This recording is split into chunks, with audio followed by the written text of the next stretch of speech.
There's a lot of times that we have a homeowner who asks the question, when maintenance issues arise at my rental property, can I do the repairs myself? Or can I have my brother, cousin, uncle, neighbor, fill in the blank person that I know take care of the repairs at the property?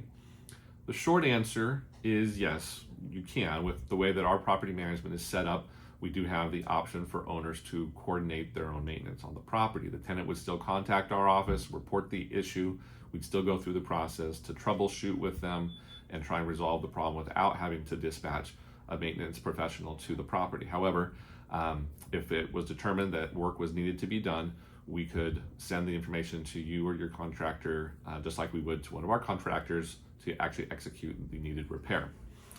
The caveat that I always talk to my clients about who opt to do this is to be sure not to erode the relationship or the distance that you've placed by having a relationship between the property manager and the tenant. You can imagine that if a tenant calls into our office with something that is trivial and we decline their request as your agent and seeking out your best interest, once a handyman or once a homeowner is on site doing work, the tenant is going to renew their request, trying to get a different answer out of the person who's in their home. If they know that you're the property owner, if they know that you're the handyman is the brother of the property owner, the next time that they have an issue, they're going to call you instead of us, and you've lost some of the benefit that comes with having a property manager serve as a buffer between you and your tenant.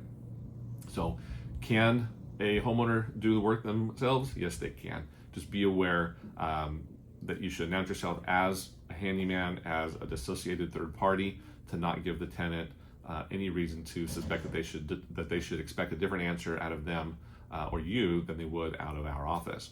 The other thing to consider is liability protection. It's very important that whoever you send to the property has sufficient insurance to protect you and themselves in case an accident happens. We insist that all of our vendors that we send out have liability insurance, workman's comp insurance, and over the years we can tell stories of incidents where a homeowner has decided to send somebody to a property at a lower cost, probably because they don't have the right insurance, and an accident has happened and there has been some liability exposure that could have been avoided.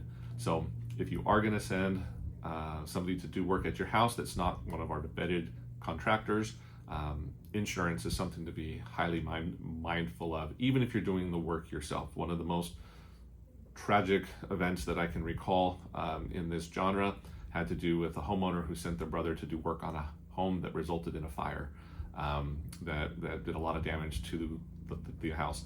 It's one of those things that we hope never happens, but we all have insurance to make sure that we're protected should it happen. And that's one of the areas that I see where homeowners who opt to do their own work to save some money oftentimes overlook the importance of making sure that the person at the property has proper insurance. So keeping those things in mind, yes, you can do your own work at a property if you choose to, or you can take advantage of the services that we offer with our vendor network. Either way, it can work. We just need to talk about it on the front end and make sure that everybody understands.